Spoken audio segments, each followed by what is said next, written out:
the concept, you bring 50, 60 definitions of that concept. When you do that, you have only done definition of concept. You have not done a review of the concept. Okay? What's the difference between review and definition? The difference is that in the case of definition, you're only telling us the meaning, but in the case of review, you are telling us the meaning and as well telling us the lapses in that meaning or in that perception. Okay? For instance, we may want to say terrorism as a concept. You now say Adejo sees terrorism as any act that instills fear on the people and impacts on armed civilians. Maybe that's Adejo's perception of terrorism. You will now say, does it necessarily not mean that terrorists don't attack armed men? It's only civilian or unarmed people that terrorists attack.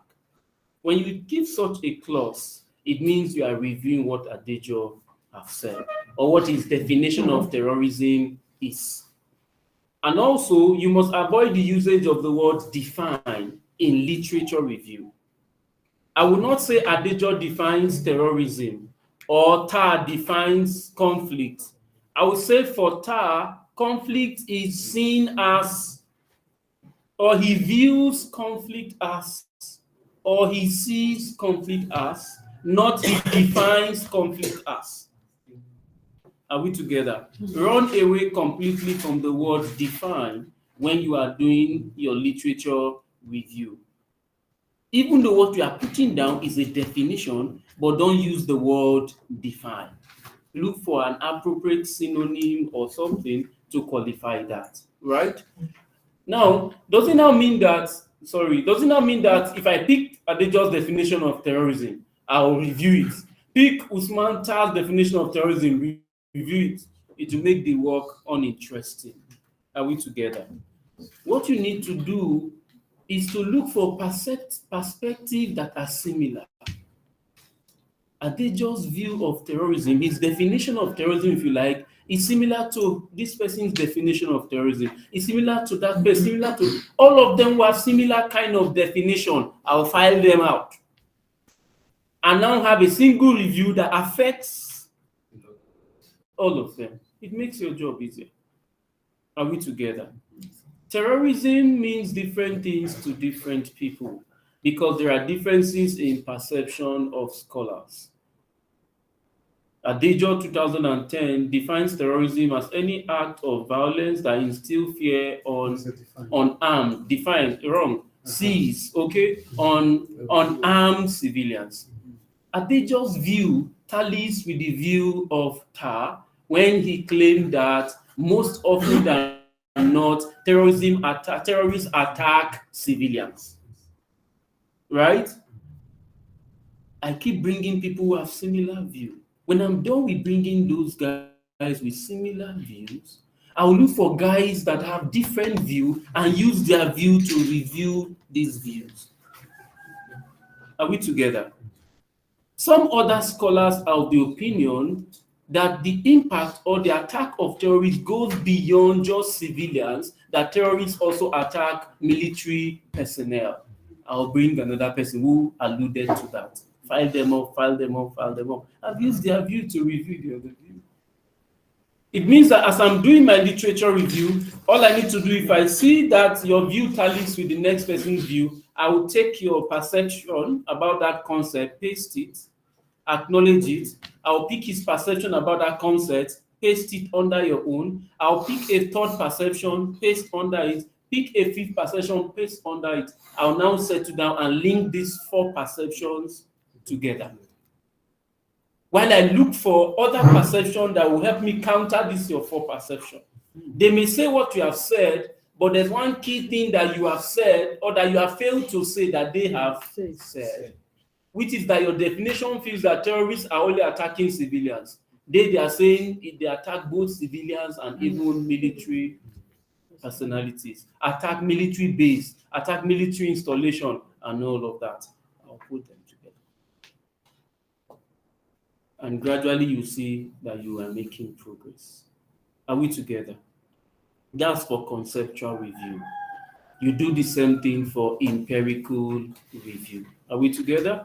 For empirical review, I pick somebody's work who is talking about the impact of Boko Haram of terrorism on national security. I will link all of them who are saying national security, right? Other group of persons are not just saying national security, they are saying it has implication for human security. And are bringing in like things like humanitarian crisis and all of that.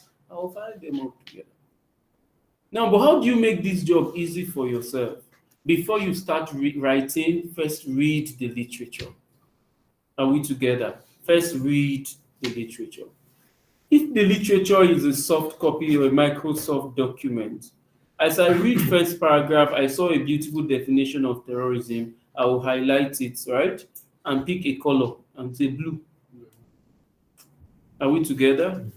I read another perception, it looks different from your own. I will highlight it and say red.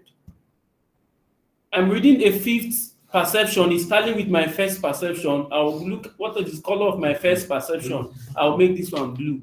So when I start filtering, it means all blues will move together, all red will flow together, and I'll know, just leave me to do the weaving myself. Are we together? Very simple. Now on Microsoft, there's what we call track changes.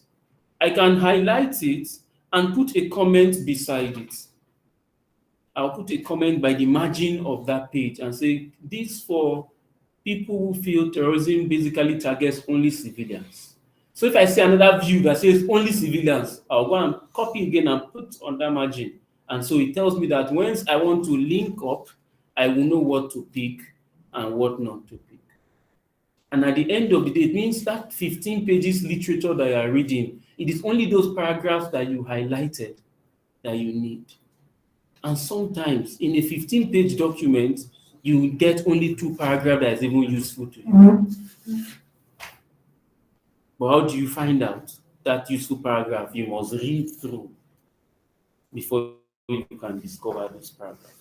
Okay, so let's move to our chapter 3. We have done this just to add to it. That's why I'm bringing that. Okay, so let's go to chapter 3.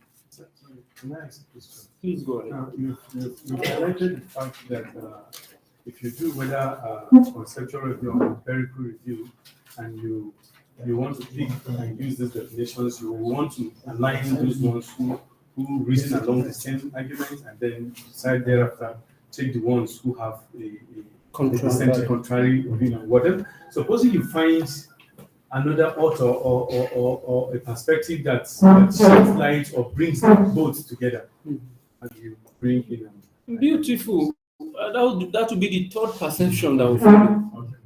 Remember that even the second perception that is reviewing the first one also needs to be reviewed. Yes. Personally, as the reviewer, I am seeing the deficiency in their definition. Yes. I will go and look for another perception that tallies with that my perception and use it to review them. That other perception, something must always be wrong or missing in them. And that's why we say there's no concept in social sciences that has a single, universally acceptable definition.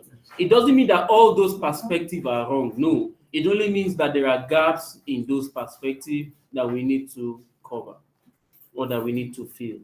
Okay? So, methodology.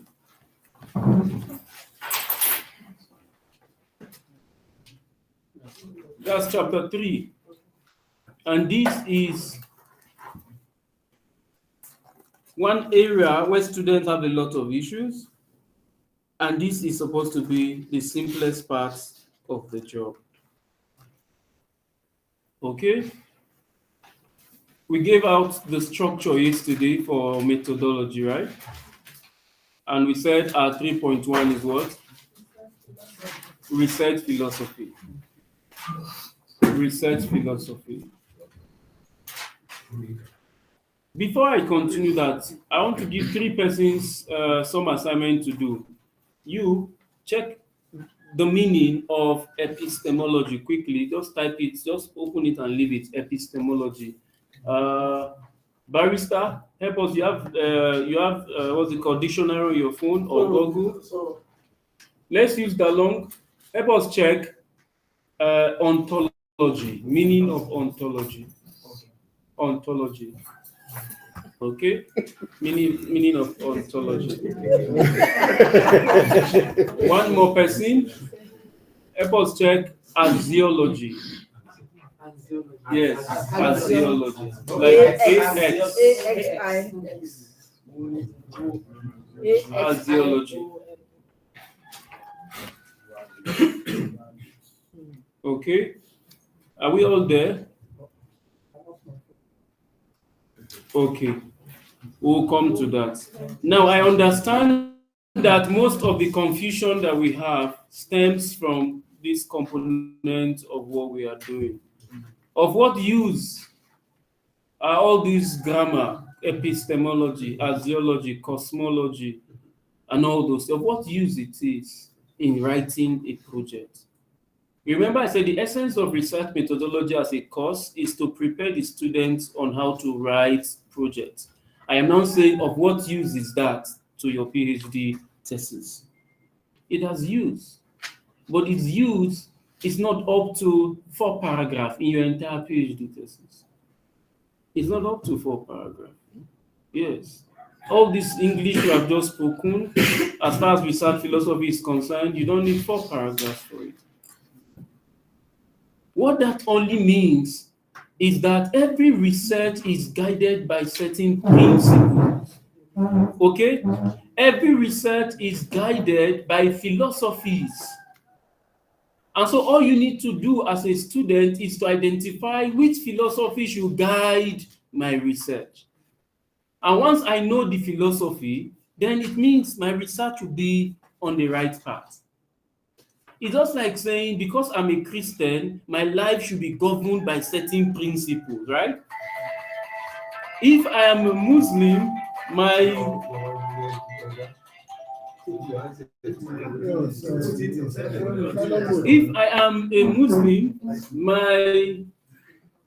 behavior should also be guided by certain Islamic principles.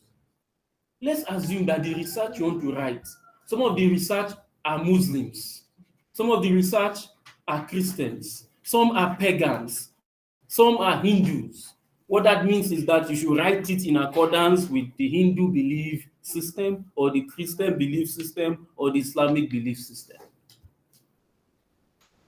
Research philosophy are just sets of thoughts, okay? Set of thoughts or ideas, don't write, set of thoughts or ideas or principles that guides a research. Set of thoughts, ideas, or what? Principles that guides a research. Now let's go back to our practical assignment. 3.1. Let's continue that our topic. 3.1. Research philosophy. Are we there? Yeah. Paragraph. Every research,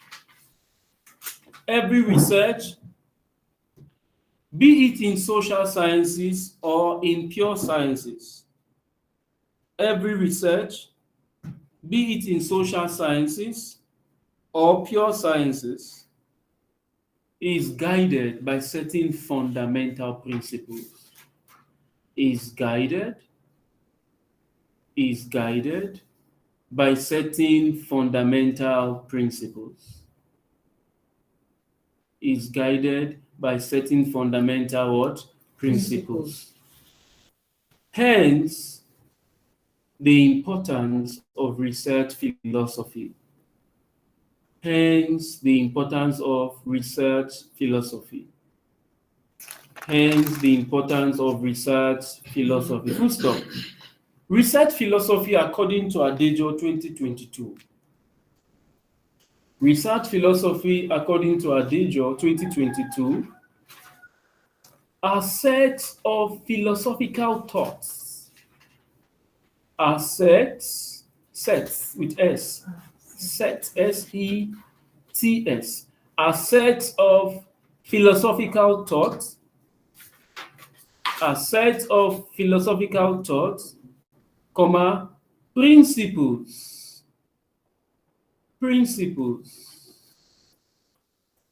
Set of philosophical thoughts, comma, principles. and contents as to how a research is to be conducted, as to how a research should be conducted, as to how research should be what? Conducted. Full stop. The research philosophy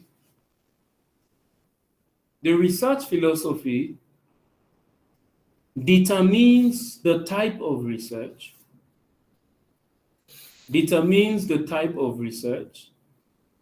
comma, the nature of the research,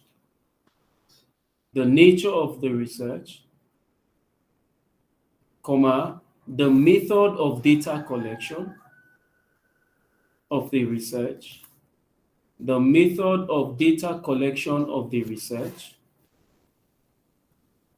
and the method of data analysis.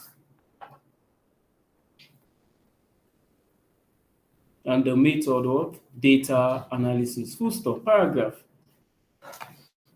Research philosophy is not unconnected. Research philosophy is not unconnected with the study of the origin of knowledge. Research philosophy is not unconnected with the study of the origin of what? Of knowledge. It's not unconnected with the study of the origin of what? Knowledge. And knowledge in itself.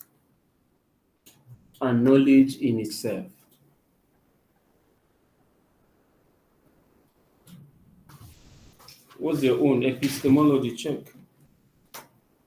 The theory of knowledge, especially with regard to its methods, validity and scope, and the distinction between justified belief and opinion. A theory of what? Of knowledge. And what again? Especially with regard to its methods, validity, and scope. Okay, let's not waste that time. Let us call it the study of the theory of knowledge. What's our last line there? Research philosophy is not unconnected with the study of the origin of knowledge. And knowledge itself. Hence, epistemology.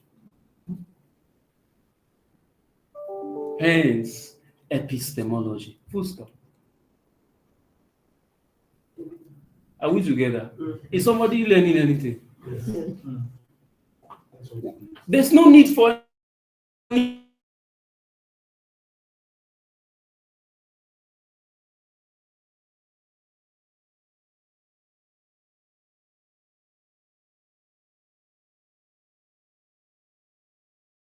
the origin of the theory of knowledge is called epistemology. Of what relevance is that to my work? It doesn't have any relevance. It just means that I should know that as far as we are talking about knowledge, there's a word called epistemology. That's all. Are we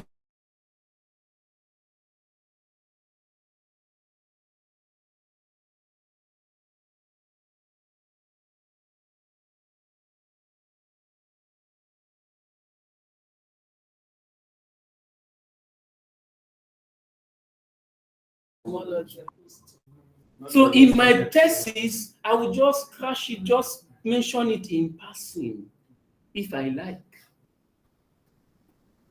So all the confusion we have is not needful. Are we together? Yes, sir. The study of the theory of knowledge. It means that there are several theories that explain how knowledge is acquired. If your job is to be studying that kind of field, you are going to be an epistemologist. Simple. Is that an English word? Or is that? You can check that. I saw it that they say it's a Greek. It's derived from Greek. Yes. The legal one. So it's not. Are we together? So, if I were you, all I need to know is to say, okay, when we say epistemology, what do we mean? It means the study of theory of knowledge. I'm okay.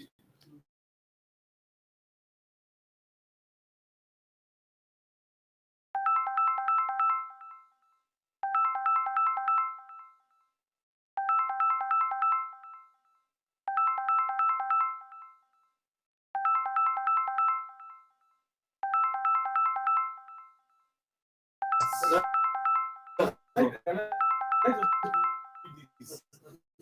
looked for it says Yes. epistemology is You say, well, anybody is somebody that if I see the name anywhere to ring a bell in my head. So no, I didn't see body anywhere when I was reading this person's work. I went to the main work, Control F, paste body there. Body did not appear. I went to the reference again. I saw Samir Amir. Samir, I like this guy very well. I didn't see him in the body of the work. Just to discover that 70% of the references he has were not in the work. And 70% of the names he mentioned in the work were not in the work. And this is a lecturer who needs that to become a professor. And I told the owners of the journal that this person has not adhered to research ethics. The paper should be rejected. And they'll send my report to the owner of the paper. Please, for a PhD thesis, we'll go through my thesis. My reference is almost 40 pages. Only the reference. Because the more you cite people, just go and be banking them. Because your supervisor may ask you to account for those names. And even if he doesn't ask you, it is ethical that you should put them.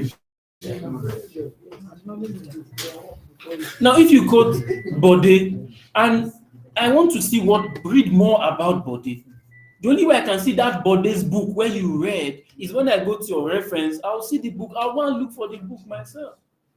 I tell you sometimes if I'm doing a research, I'm reading your paper, and you quoted somebody twice, and I saw that the person's idea you quoted looks very beautiful. I'll quickly go to your reference, copy that person's book, that reference, I'll copy it, paste it in Google. That article you've got will also pop up. It means I will now have first-hand link to that article than relying on you. Now, there are more quotations I will now get that you did not use in your work. Yes, sir. Are we together? Yes. Please always acknowledge your references. Okay? What is the next one?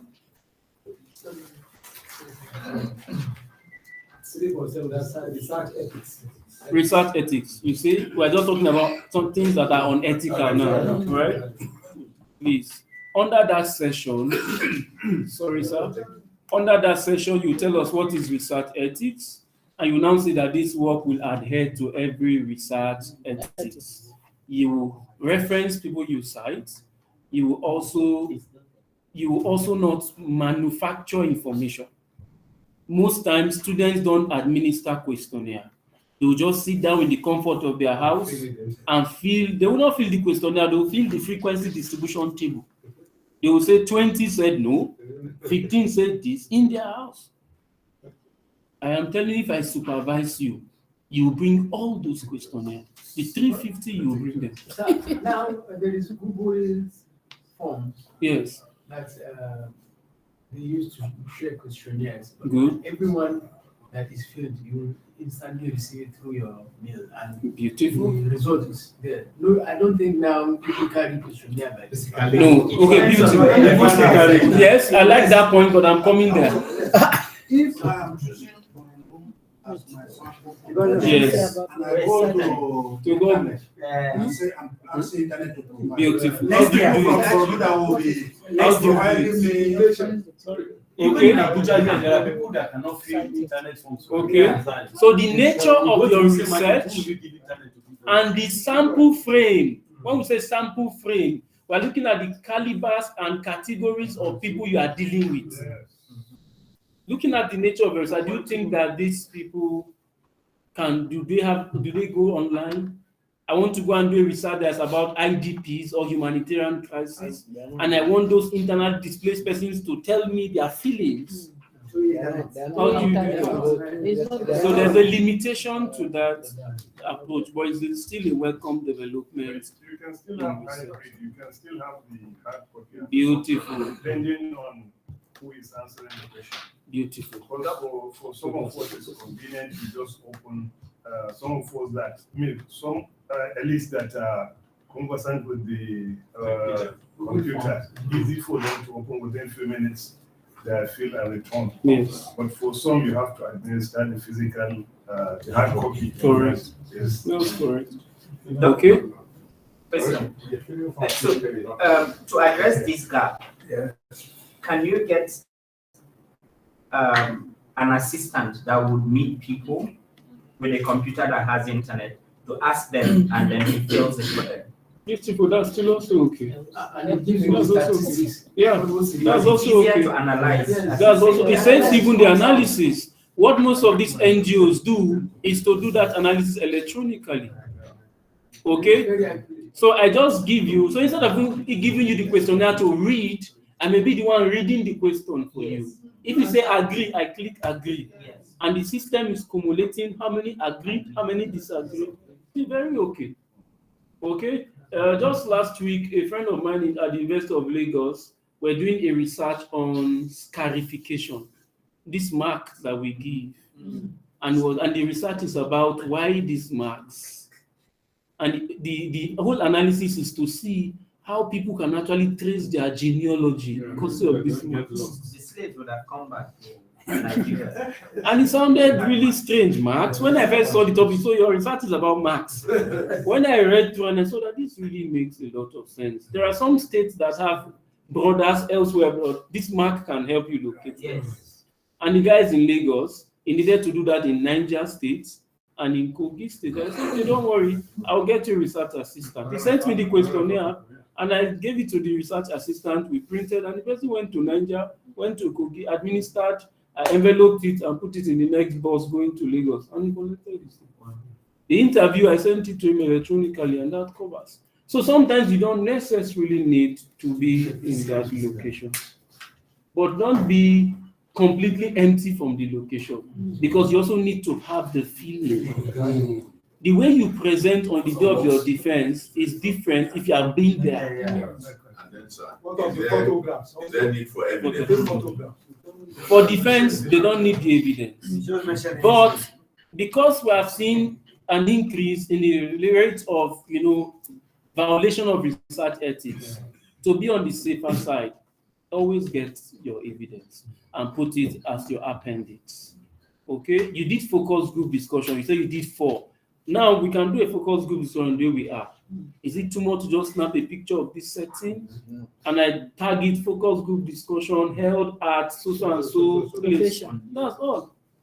Appendix. It just makes the job, your reviewer to believe that you actually did this job.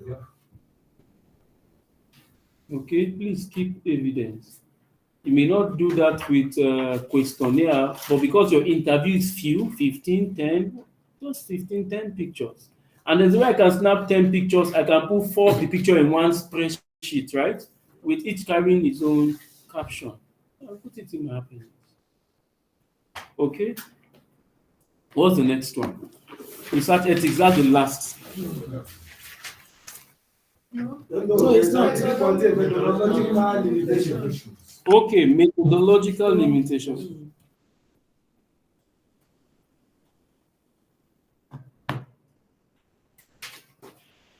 Remember we said in our chapter 1, where we have scope and limitation, we said if we have methodological limitation, you don't need that strike limitation there. Okay? Now, to make the job easy, I'll just give you some bullet points. Take down under methodological limitation. What are the limitations? Open bracket, challenges. What are the limitations associated with all your method of data collection? What are the limitations associated with all your method of data collection?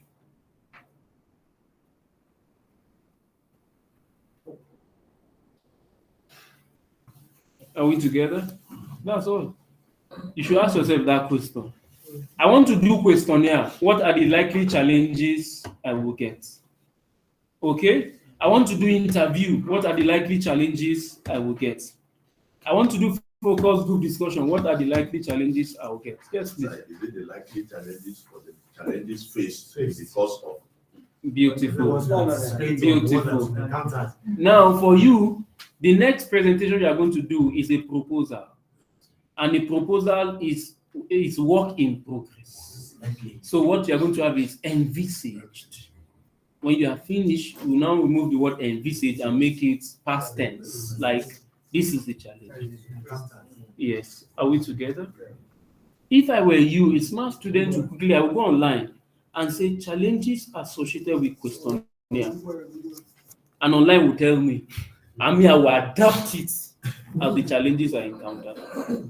Are we together? Challenges associated with interview. They will list different ones. They list 10. I pick 5. They are most likely going to be affected by those 5. For instance, if you use questionnaire, one challenge is that it's not all the questionnaire that will be returned. That's a challenge. And it's a constant. Right? Number 2 is that questionnaire is disadvantaged when you have illiterate respondents.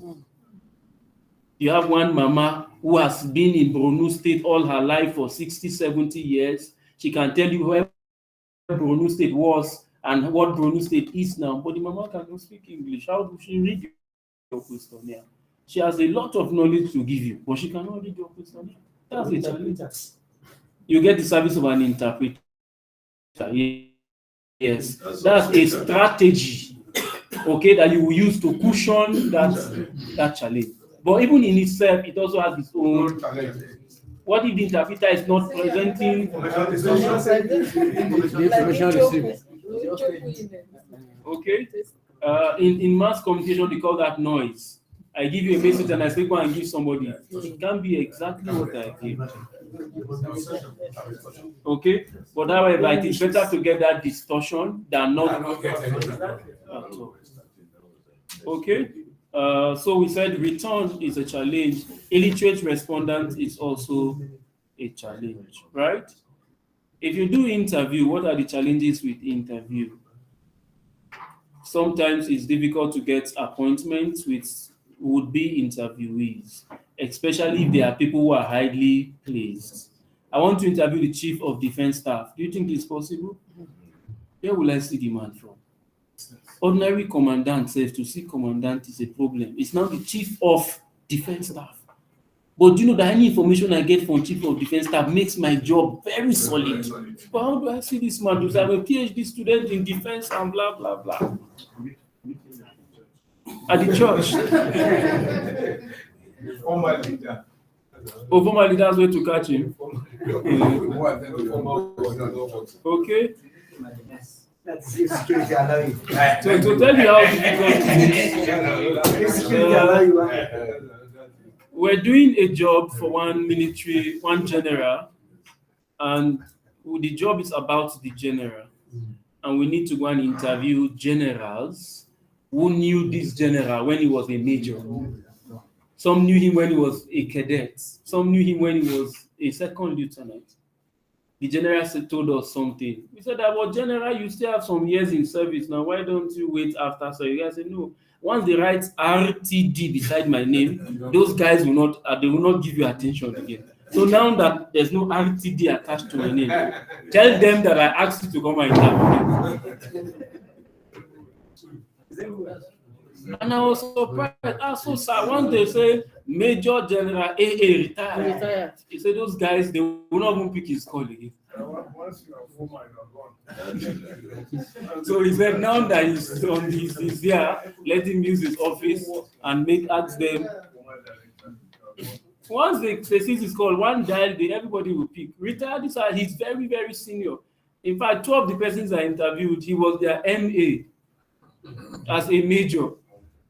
And now those guys are retired generals. And the guys say, well, like once they put RTD, those guys will not be picking my call again. So please go and do. So now we're gathering documents, interviewing people about this general, his life, his career, and all of that. What we are trying to say that interview has a challenge. And one of the challenge is getting a securing appointment with would-be interviewee is usually a very serious problem. Okay? How do you remedy that problem? You can also assume that you can remedy the problem. Maybe you send the person an email of your questions and the person now responds to those questions. Or you do a telephone interview with the person. But anybody that you cannot see physically, there's a tendency that the person will not even have time to receive your call. You know. So it's very simple. Check online for each method of data collection. What are the challenges? Look at them. You will see that even you are affected by those challenges. You pick them. Are we together? Yes, sir. Please don't write limitations without writing strategies for addressing those limitations. Okay? If I finish saying all my limitations, I should be able to say what strategies did I employ to remedy those limitations. If not, the assumption is that you were not able to carry out the job because of those limitations. So you can say these limitations notwithstanding, the researcher employed the following strategies to address those limitations, like we will see very soon.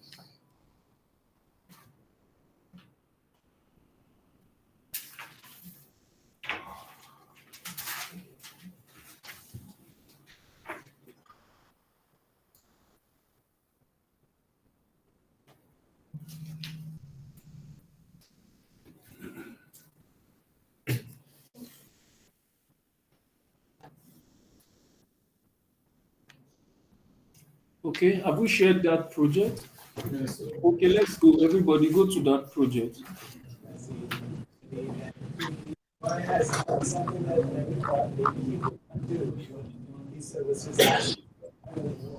Hello, sir. Yes, please. Yeah, in fact, this your project is a book that I'm going to use as a reference. Seriously. But one thing I saw there, sir, is your 3.7 and 3.8 is different from what we have now. Okay. The 3.7 here, what you give to us is research ethics. But what I see here, Okay. limitation, I'd like 3.7 and 3.8 were a bit interchanged. Okay, it's always best that your limitation comes after research ethics. That should be the last thing under that session. Okay. Okay. Are we all there now?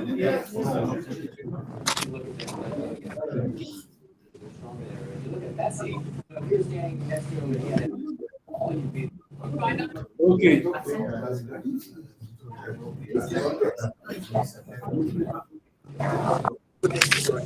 Okay, let's go practical now. If you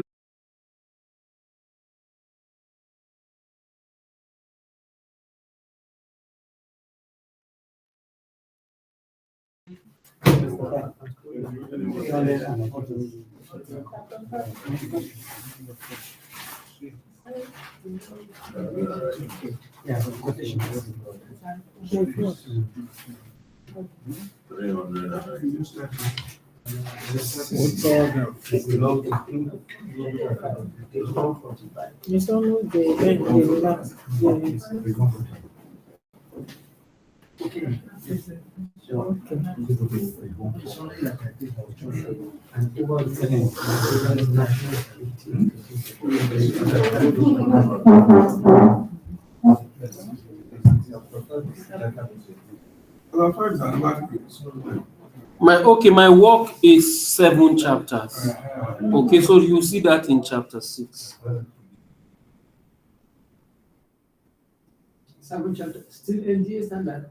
This my supervisor asked us to make it 7.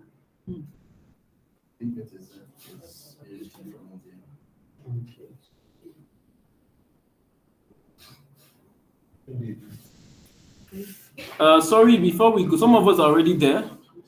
Just take note of page 86. Just take note. I'll bring you there later. Page 86. Page 8. Don't go. Just write 86. So we'll come back there when we are done with this chapter 5.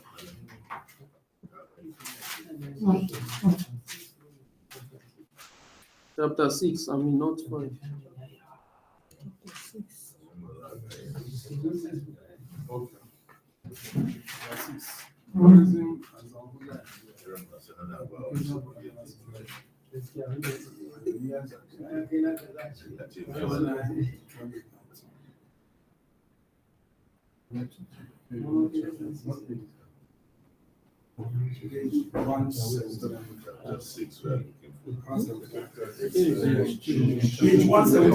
Page 179? Yes. Okay. 179. Page 6 is 159. Mine is 177. Are we not in chapter 6? Page 6? That's chapter 6. Chapter 6 is 181. Yes. I'm saying it's 177. 177. 181. It depends on how it opens the individual. Chapter 6. Chapter 6. 181.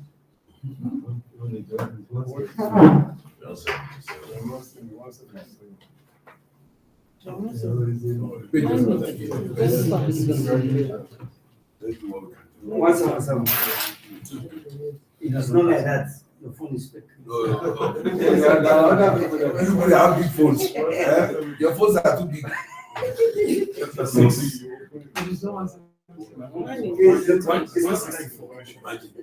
Yeah, 164. mine is 181. Mine is 179. Mine is 181. 164. Okay. Okay. No, we're all on chapter 6. Regardless of your number, page number, don't worry. What's the title of that chapter 6? Terrorism and Islamophobia in Nigeria, implication for national security. That's the title of that project. Yesterday, I told us something that now we're trying to move it. Instead of saying data presentation, analysis, and interpretation, you will say data presentation, analysis, and interpretation on your topic will now flow. Okay? Now, if you look at this, introduction. What I called introduction here is what yesterday, our 5.1 is what? Summary. No, is it 5.1? No. 5.1 is what? Check.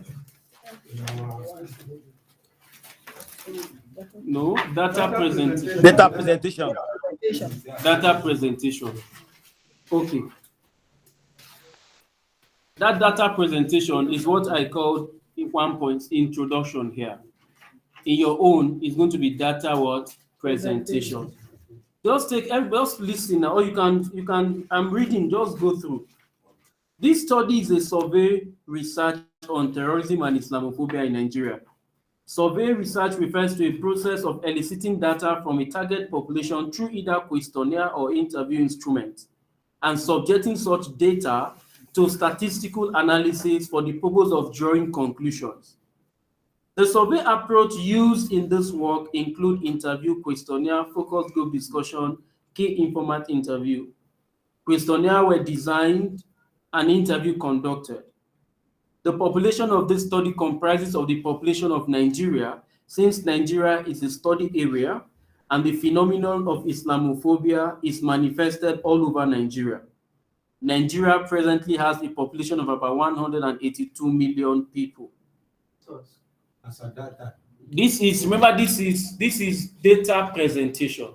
In my methodology, I've already told you the source of this figure. So here, you don't need. If in my methodology, I have a chart, a bar chart showing population from 2005 as it's growing up to the other side.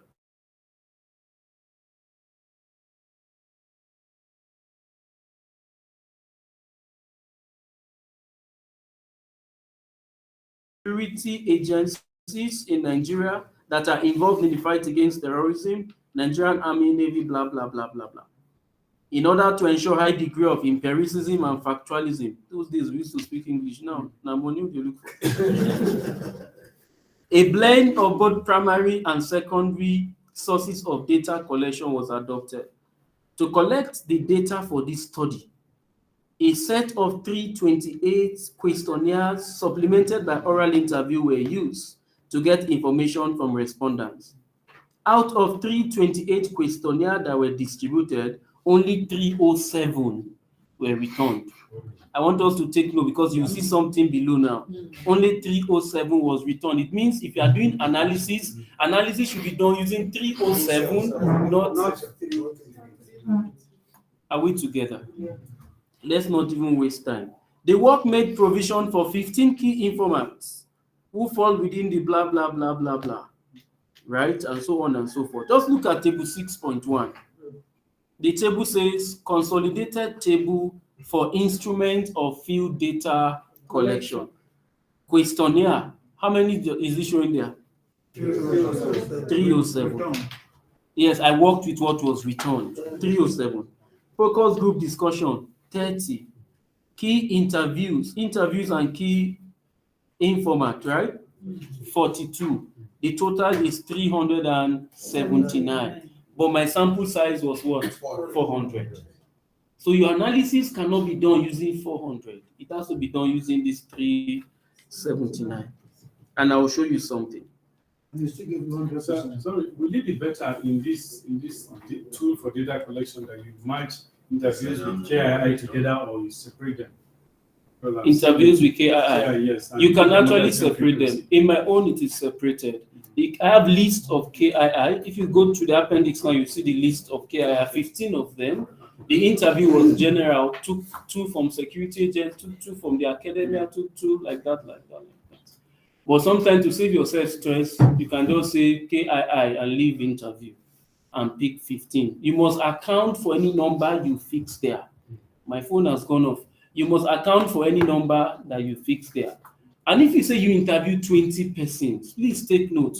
We must see in the work evidence of what these 20 persons said. Please don't go and put 20 names, and at the end of the day, we can only find in your data analysis. What I'll do if I see 20 names, I see Professor this, I want to see what did he say? I can't find it. I see General this, I go to your work, I can't see General somebody. Then your work, in fact, we can cancel your work. Please, let's not do that. Okay? I want to show something. I have to take somebody else's phone. Who has that? I'm giving you here. Okay, you're giving me the good. You are sharing screen.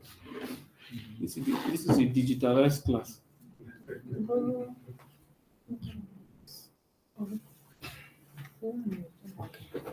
Okay.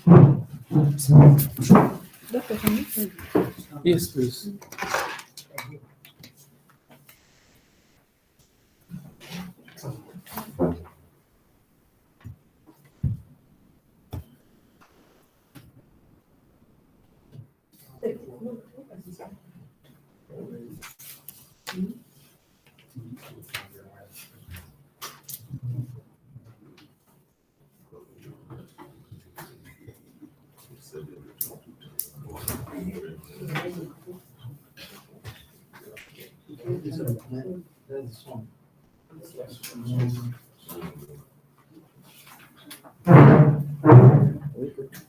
We need to go down to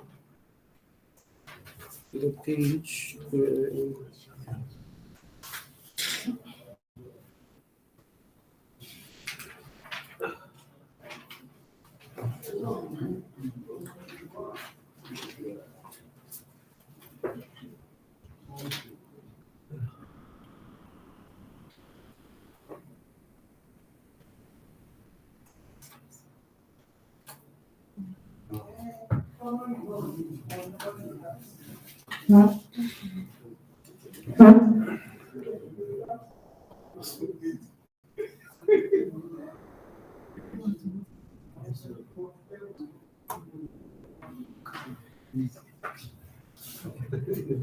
hope this thing has recorded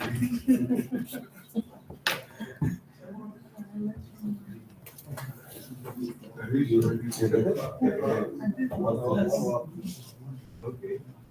It's your match.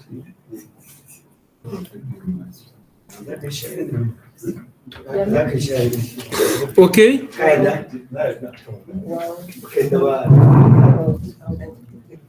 Okay. You can see that the table clearly shows the number of questionnaire and the total number of the frequency finally. That's why we have 379. The next thing is saying quantitative, table 6.2, quantitative and qualitative data interpretation and analysis. That, remember, philosophy and design. Once you use positivism and interpretivism, your analysis is going to be both quantitative and qualitative. This work employs those two, both quantitative and qualitative. Look at table 6.2, educational qualification of respondents. What is the total frequency there? 379. 379. You said, please? My own question after looking at the respondent, I was asking PhD and MSc. Yes. How did you derive that number? Where did you get them? If you were looking at the whole Nigeria, Just 147? did you go to the whole university in Nigeria to assess this number? It's very simple. I have worked in 3 universities, and one of my university alone has more than 1,000 lecturers. Yes, more than 1,000 lecturers. Not to talk of just PhD holders that I know. So I can assess that for you. I have a platform of all professors in Nigeria, one platform with all the professors in Nigeria. Then I have a platform of all the university lecturers in Nigeria. And I have a platform of all the university lecturers in northwestern Nigeria. Then a platform for only political science lecturers in northwest Nigeria, in north central Nigeria. Then we have a national platform, National Association of Political, NPSA.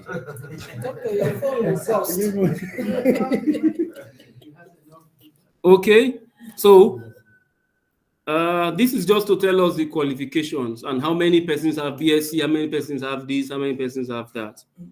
When you are doing that, please do it carefully. If the population of those with WAEC is high for certain kind of research topic, one will already know that you didn't do due diligence, because we expect that these guys should not have knowledge on this, even though they should, but not so much. Why then should their population be so high, right? Same, of course, maybe what you're studying is what affects people at that level so much. Yes, that's also there. But there should be experts, yes, who are not affected, but that's what they study, which should be more of your concentration. Okay, you can see that BSc holders are much because majority after BSc people are okay. Now, after each table, you interpret the table. Very simple. All the information you need to interpret the table is in the table. It's a simple thing. The above table is designed to clearly show qualification of respondents in terms of how skilled they are. The table shows that 5.8%, blah, blah. You are just interpreting the table. Remember, the total is showing 3.379. At some point, it will change. Occupation, total is also showing 379. Sometimes you will see under occupation, somebody brings in an occupation that you know that they don't have knowledge of this subject. It means the person just went and copied somewhere else and is using. For instance, you are writing on terrorism. Yes, civil servants and public servants should have an idea about terrorism. Some of them are affected, right? Civil societies, NGOs would do a lot on that, should have an idea. There are some private individuals who also should have an idea. There are a lot of postgraduate students who should have an idea. Religious leaders are involved in this thing because the whole de-radicalization process has something to do with religious leaders, and even terrorism itself has something to do with religious dimension. That's why you can see religious leaders here. But somebody is doing something on INEC and national security, or INEC and the conduct of election. If I see religious leader here, the question I ask the person is, how does religious leader come in here? Opinion models. Or, okay, if you are writing on maybe conflict resolution, somebody will say, okay, yes, these guys are key stakeholders in, things like that. But there are certain topics you should know that they shouldn't be there at all. Yes, please. Let me say that in 2022 election, Yes, please. we have seen a lot of candidates and aspirants no more at this moment have a lot of their anticipated voters from churches. And you see them in various churches trying to express their idea for Nigeria. Yes. In that situation, they are also building minds and developing people thought about what they want to see in Nigeria and how they want Nigeria to play. Correct. If I go to this religious leader to say, okay, what is your own opinion? Also, with what will happen or what has happened in place, he should be able to say something because of his experience before and after the election. That's also correct. So you can justify. But deep within you, you can tell that, yes, I can justify why it should be a traditional or religious leader should be there. Once you can justify, One may not be more on INEC and national security. the topic will determine. Because you are looking at Okay. the political. Very good. Political contestation. Yeah, contestation. You talk Very about good. religious leaders. Okay. But INEC, So the same thing, you interpret the table, which is very clear from the table. Next, we have age distribution. You interpret. We also still have what? 379. Are we together? Religious distribution, we still have 379. Gender distribution, 6.6. We still have 379. Okay? Now, we're on 6.7. And the table is titled Meaning of what? Terrorism and Islamophobia. In other words, that table wants to see that out of this, my total respondents, how many of them know what terrorism means? How many of them know what Islamophobia means? What is the total frequency? 307. Can you see the changes have occurred? It means that out of that, my 400, from now, the table analysis is strictly a questionnaire business. It is not the entire, it's strictly a questionnaire. And somewhere in the 6.1, we have said that we distributed 328 and only 307 came back. Therefore, questionnaire analysis must be done with only what came back, which is 307. That's why you see it has changed to 307. Are we together? Sorry, sir. Yes, please. Are you saying the definition? Did they use some of these instruments while looking for the definition? In the literature review, in the instrument, no. Instrument, No. Instrument is a yes or no thing. Okay. Do you know the meaning of terrorism? A, yes. B, no. And the guy takes whether it's yes or no. And my business is now to say out of 307, this number said yes. They know what terrorism means and they know what Islamophobia means. Look at this. Yes, 261 said yes. They know what terrorism means and they know what Islamophobia means. 31 said they don't know the meaning of terrorism and Islamophobia. 15 were not sure, right? Now, let me also make something clear for you here. If my no here is 261, the issue of reliability and validity begins to come in. How can a result be valid when 261 of your respondents don't even know what you are? Exactly. And here it's showing that there are 85%. 85% don't know what terrorism is. They don't know what Islamophobia is. Then that whole questionnaire is useless. Investigated the wrong population. Beautiful. Are we together? Yes, please. Yeah, 6.6. Okay, so we go back. Yes, please. Yes.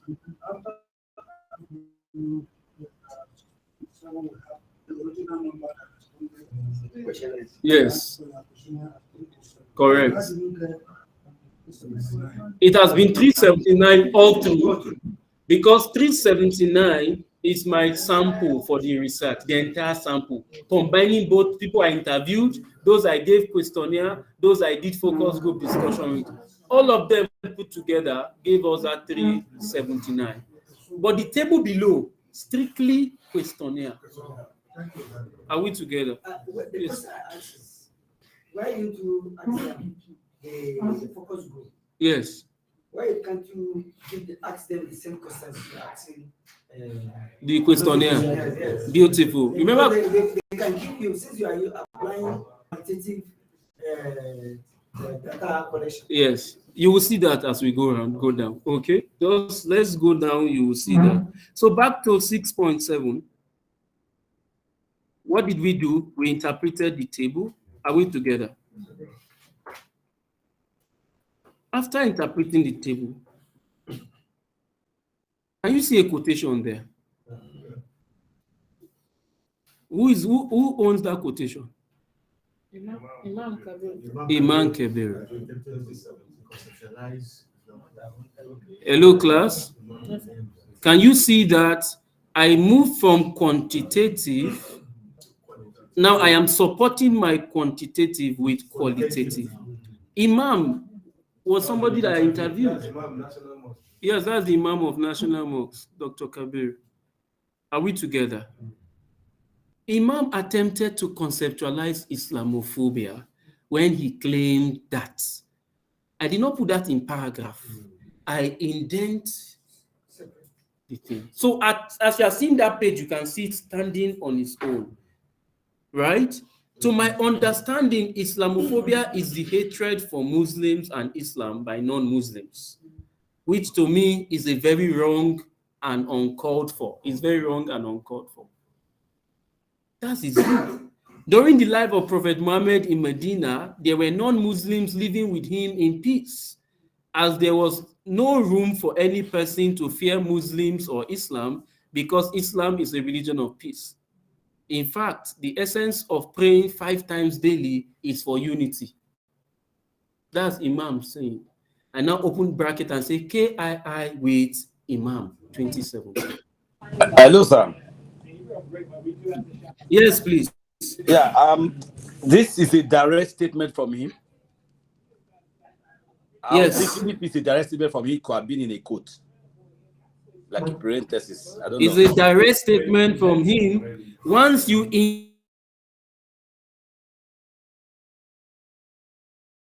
Okay.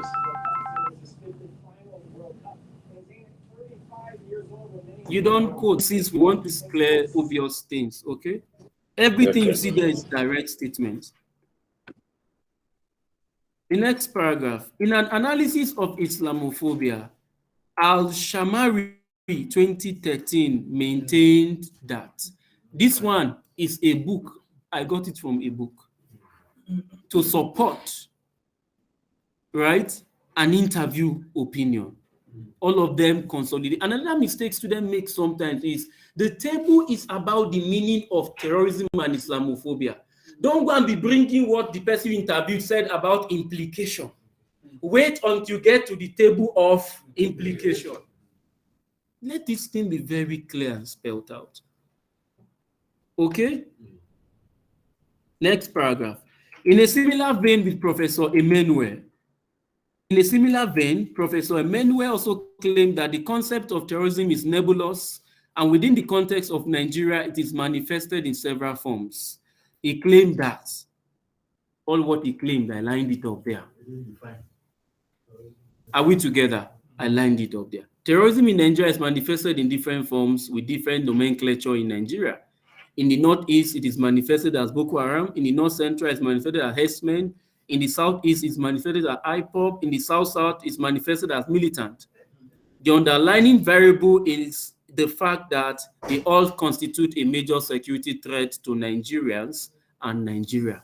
In bracket, I said KII with Professor Emmanuel.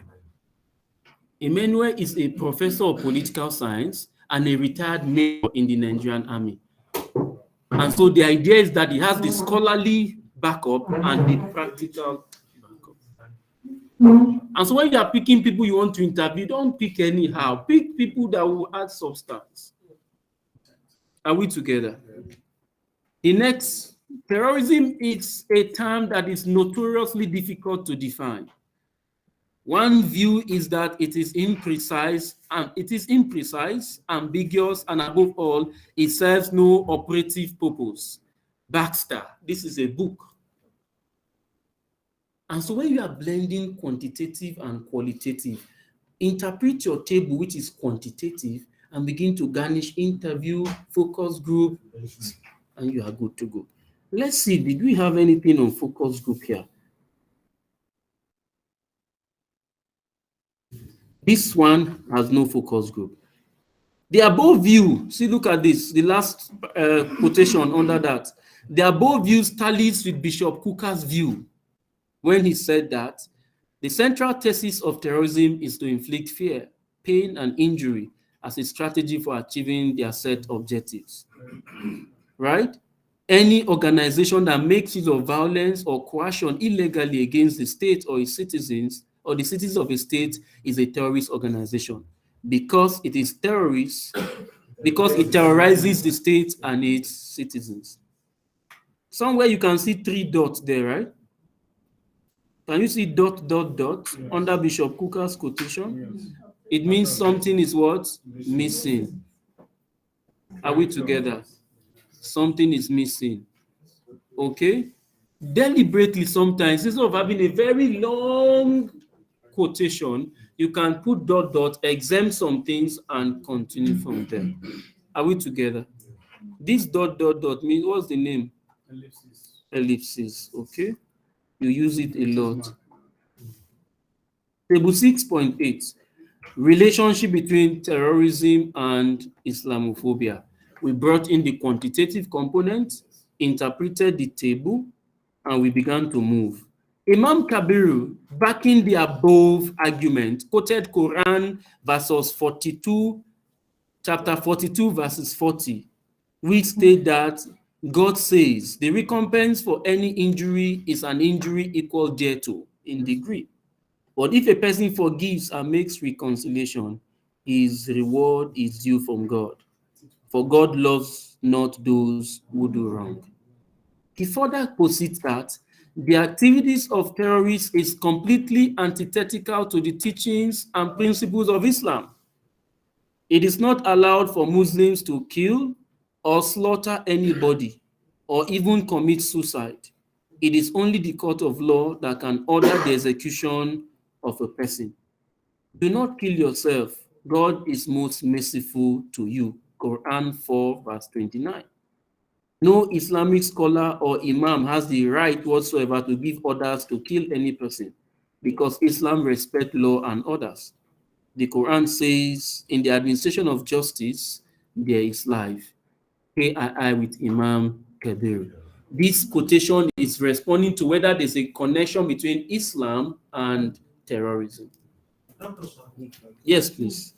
when I see 2013, I see announcing on 2017, meaning the time you took interview. Let me see, where did you see 2013? It's possible 2013 is a book. Okay? But the interview took place in 2017. Baxter is a book, okay?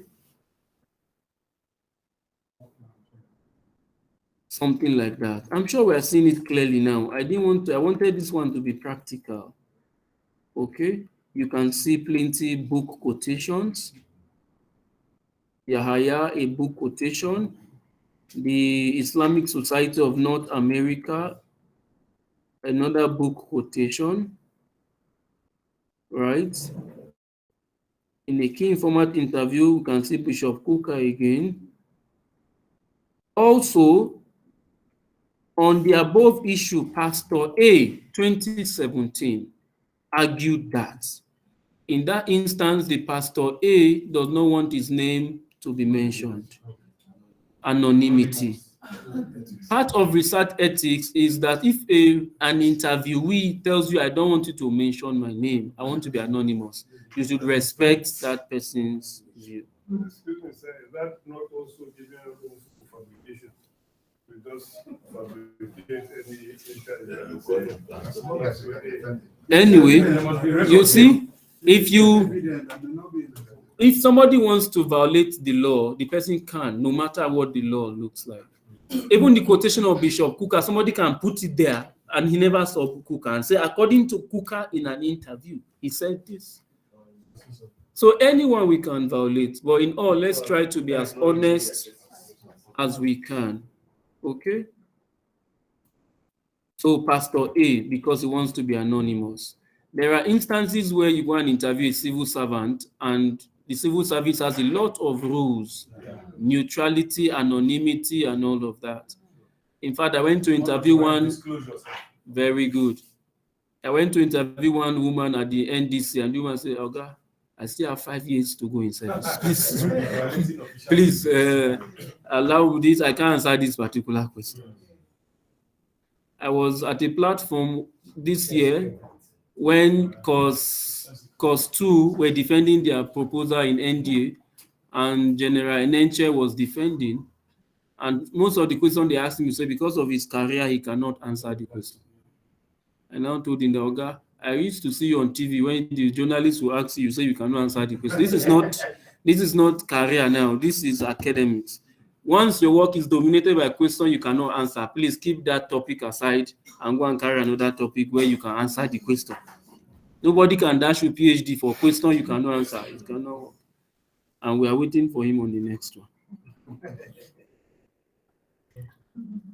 Okay. AII with Aja Akuru Aja. Look at somewhere. I don't know. On my own is on page. What page is this now? Page 176. I know we have different pages. In relation to the foregoing, okay, it's not this one. In a focus group discussion held in Abuja, the group unanimously claimed that it may be difficult to disconnect Islam from terrorism, since major and most notable terrorist organizations perpetrate their activities in the name of Islam. Convincing a victim of terrorism that terrorism is not Islamic may be a very difficult task. It is, however, one thing for one to claim to be a Muslim, is another thing to adhere to the principles of Islam. In brackets, we now say focus group discussion in Abuja 2017. In your own case, try to be specific. Where in Abuja? Focus group discussion held at the Institute for Peace and Conflict Resolution 2017. Focus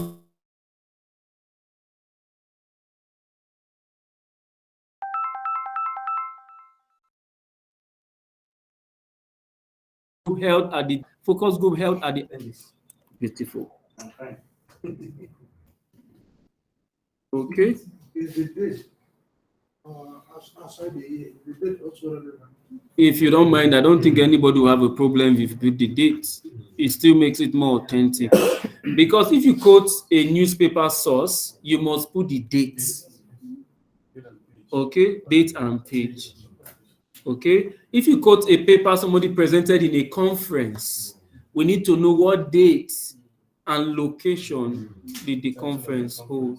Okay, it will appear in your reference session.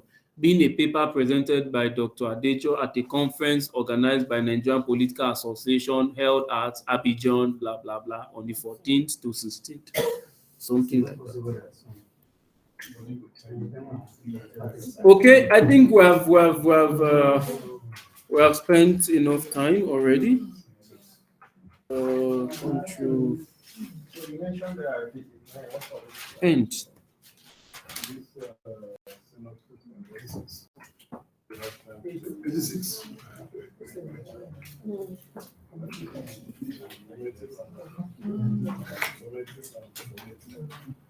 If you go to my last page, you can see pictures. No law can take our hijab. That's the protest held. One way Islamophobia is manifested is banning hijab. So I brought that evidence. That's the last page in that work. Protests of people, picture showing protests by Muslim students on the banning of hijab in schools. So many drama. Sometimes Christians now started putting on wig and gowns to school. Like the one that did dressed like the woman to come. That one. Okay, so just go through it carefully and use it as a guide. It will assist you in structuring your work. Yes, please. So, what did you find? What's the I mean, yes, the knowledge you are getting. Okay. If you go to somewhere in the work, you will see a heading for discussion of findings, which I gave you in the structure for yesterday. Discussion on findings on each of the objectives the research set out to do. Are we together? Yes. So one of my major discovery is that Islamophobia is a phenomenon that is quiet and is gradually penetrating the social fabrics of Nigerians, unknown to Nigerians. The level of division is expanding. In places like Kaduna, if you look at the work, we have Islamophobia on residential patterns. Christians are now concentrating in Rumi, and in some places, Muslims are now staying just quietly. Everybody's moving from south to north, or from north to south. And by implication, I grew up in Kaduna North. So many things I knew was because I was born and brought up in Kaduna North. A child who grows up in Kaduna South will never know a lot of things all through his life. The kind of mixture I had in my secondary and primary school, he will not get it in Kaduna South because the state is getting polarized. That's another manifestation of Islamophobia. It's happening in Kaduna, it's happening in Plateau State, it's happening in Bauchi, in Kano, and in several parts of Nigeria. That's one observation. Number two finding is that Islamophobia is capable of tearing the country apart. Islamophobia gives room for mutual fear and suspicion, and that is a serious challenge. And one interesting outcome we also saw is that even security agencies are using Islamophobia in their strategy for countering terrorism. Once you see somebody with beards, he's a suspect. Stereotyping is one manifestation of Islamophobia. If you check, you will see it's stereotyping. Profiling.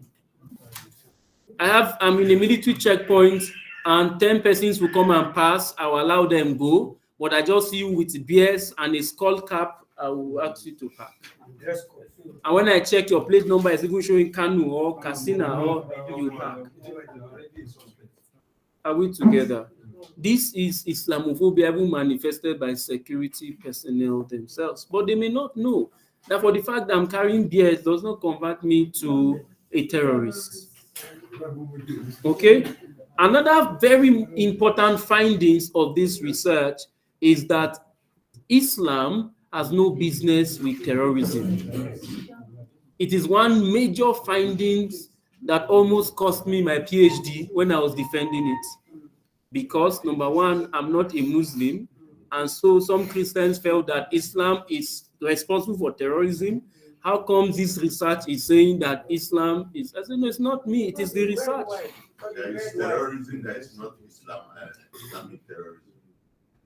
Are we together? So, and I ask simple questions. Why is it that governments in the Middle East, there is an alliance in the fight against terrorism among countries in the Middle East? So if it's Islamic, why do they form that alliance?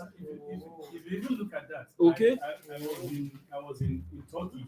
Yes. At their National Youth Counterterrorism Academy. And for them, the understanding about terrorism is they don't believe so much in all this de-radicalization we talk about here. For them, just eliminate that character, take out the person, and because they see it completely as an abuse of Islam on its own. Because that's one offense. It's an abuse of religion. They don't see it as Islamist terrorism like the way we